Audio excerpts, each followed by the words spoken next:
Hello, ഇന്നൊരു കല്യാണത്തിൽ ഇന്ന് ഫംഗ്ഷൻ ഉണ്ടായതുകൊണ്ട് തന്നെ അവരതിന് പോകാൻ ഇറങ്ങിയിട്ടോ. ഞാൻ പോകാത്തതുകൊണ്ട് എനിക്ക് വേണ്ടി മാത്രം എന്തെങ്കിലുമൊക്കെ ഡിന്നർ പ്രിപ്പയർ ചെയ്യേണ്ടതായിട്ടുണ്ട്. അപ്പം ഞാൻ ഇന്ന് മുട്ട പുഴുങ്ങാൻ വെച്ചു. എന്തെങ്കിലുമൊക്കെ സിനിമ കണ്ടുകൊണ്ട് കുക്ക് ചെയ്യുന്നത് എനിക്ക് ഭയങ്കര ഇഷ്ടമാണ് കേട്ടോ.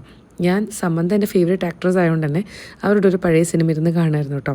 കൂടെ തെലുങ്ക് പഠിക്കുക എന്നുള്ളൊരു ഉദ്ദേശം കൂടിയുണ്ട്. പുതിയ പുതിയ ഭാഷകളൊക്കെ അറിഞ്ഞിരിക്കുന്നത് നല്ലതാണല്ലോ. ഞാനിന്ന് ഉണ്ടാക്കാൻ പോകുന്നത് എഗ് റോസ്റ്റാണ് കേട്ടോ. ഈ എഗ് റോസ്റ്റിൻ്റെ റെസിപ്പി ഞാൻ കുറച്ച് നാൾ മുന്നേ ചെയ്തിട്ടുണ്ട്, എൻ്റെ പേജിലുണ്ട് കേട്ടോ. അത് കഴിഞ്ഞിട്ട് ഞാൻ അച്ഛനോട് ഷോപ്പിൽ നിന്ന് വരുമ്പം ചുറ്റിയ പൊറോട്ട എടുക്കാൻ പറഞ്ഞിട്ടുണ്ടായിരുന്നേ. ഞാൻ കഴിച്ച one of the best parotta പറഞ്ഞ് എൻ്റെ അച്ഛൻ്റെ ഷോപ്പിലെ പൊറോട്ടയാണ് കേട്ടോ. അങ്ങനെ ഞാൻ ആ പൊറോട്ട നല്ല ഫ്രഷ് ആയിട്ട് ചുട്ടെടുത്തു. കുറച്ചുകൂടി ടേസ്റ്റ് കൂടാൻ വേണ്ടി ഞാനിത് ചൂട് പൊറോട്ട അടിച്ചെടുക്കുന്നുണ്ട് കേട്ടോ. അങ്ങനെ എൻ്റെ റോസ്റ്റ് റെഡി ആയിട്ടുണ്ട്. റോസ്റ്റും മുട്ട റോസ്റ്റും പൊറോട്ടയും അടിപൊളി കോമ്പിനേഷൻ അല്ലേ.